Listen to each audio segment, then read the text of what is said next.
Sans doute les plus beaux yeux bleus du cinéma hollywoodien. Inoubliable Paul Newman avec Liz Taylor dans Une chatte sur un toit brûlant. Après la Seconde Guerre mondiale, ce fils d'un juif allemand et d'une mère slovaque entame des études de cinéma.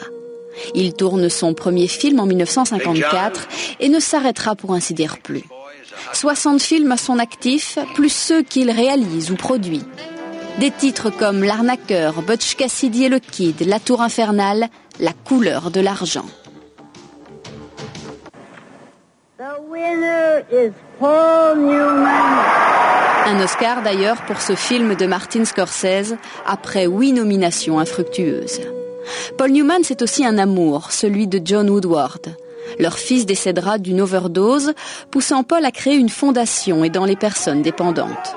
Il lancera aussi des produits alimentaires et reversera les bénéfices. J'ai eu de la chance.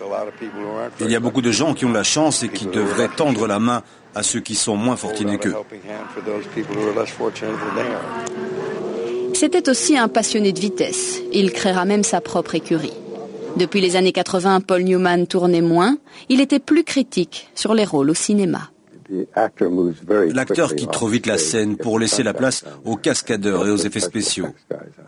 Je ne sais pas, ce genre de film, je n'en veux pas.